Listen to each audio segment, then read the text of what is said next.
Assalamualaikum warahmatullahi wabarakatuh. Halo Sobat Kimia, tahukah kamu bahwa suatu reaksi kimia ada yang berjalan dengan cepat dan ada juga yang berjalan dengan lambat?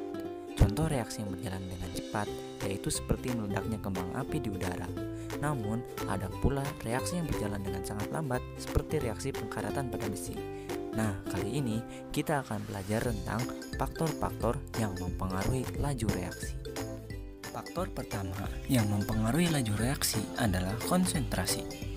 Semakin besar konsentrasi suatu larutan, maka semakin banyak jumlah partikel yang ada di dalamnya.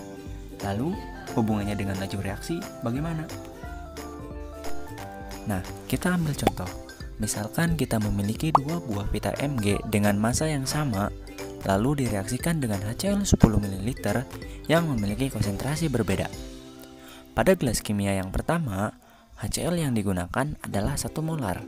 Sedangkan pada gelas kimia kedua digunakan HCl dengan konsentrasi 2 molar. Kira-kira pada gelas yang mana reaksi berlangsung lebih cepat? Ya, betul. Reaksi kimia berlangsung lebih cepat pada gelas yang kedua. Kenapa demikian? Penjelasannya adalah karena pada HCl dengan konsentrasi 2 molar memiliki jumlah partikel yang lebih banyak dibanding HCl 1 molar. Semakin banyak jumlah partikel ini, maka akan semakin besar kemungkinan terjadinya tumbukan antar partikel. Semakin sering terjadinya tumbukan antar partikel, maka laju reaksi akan berlangsung lebih cepat. Faktor berikutnya adalah luas permukaan. Luas permukaan yang dimaksud adalah luas permukaan bidang sentuh partikel yang mengalami reaksi. Contohnya adalah, misalkan kita mereaksikan HCl 1 molar yang masing-masing kita reaksikan dengan logam Mg. Namun, logam Mg yang kita gunakan dibedakan dari bentuk fisiknya. Jika kedua logam misalkan memiliki massa yang sama namun bentuknya berbeda, logam berbentuk batangan pada gelas pertama dan logam yang telah dipotong-potong dengan ukuran yang lebih kecil pada gelas kedua, mana yang akan lebih cepat habis bereaksi? Jawabannya adalah logam yang telah dipotong dengan ukuran yang lebih kecil yang akan lebih cepat habis bereaksi. Hal ini dikarenakan tumbukan partikel yang lebih sering terjadi karena bidang sentuh partikel yang lebih banyak. Kita misalkan, pada logam Mg dengan bentuk batangan utuh hanya memiliki 4 bidang sentuh saat mengalami tumbukan, misalkan pada bagian depan, belakang, kanan, dan kiri. Namun, pada logam yang telah dipotong dengan ukuran yang lebih kecil, setiap potongan akan memiliki 4 bidang sentuh yang sama seperti logam batangan. Begitu pula potongan lainnya. Jadi, bidang terjadinya tumbukan antar partikel akan lebih banyak, sehingga laju reaksi akan terjadi lebih cepat. Nah, yang ketiga adalah suhu. Pengaruh suhu ini berhubungan dengan energi kinetik partikel.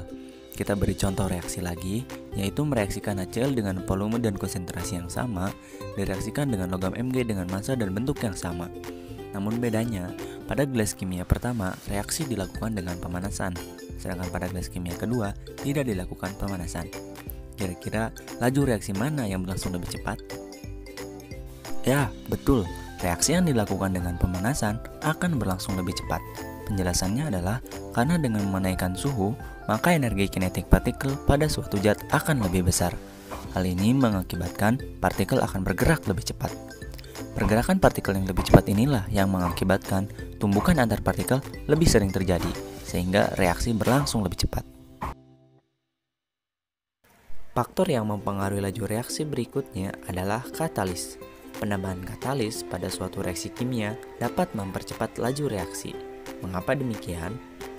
Jadi, ketika suatu campuran ingin terjadi reaksi, memerlukan suatu energi minimum agar campuran tersebut bereaksi. Energi minimum itu kita sebut dengan energi aktivasi. Nah, penggunaan katalis ini akan menurunkan energi aktivasi tersebut, sehingga campuran tersebut akan lebih cepat untuk bereaksi. Jadi gimana Sobat Kimia? Sudah tahu kan faktor-faktor apa saja yang mempengaruhi laju reaksi? Jangan lupa untuk terus belajar ya, dan tunggu video-video kita selanjutnya.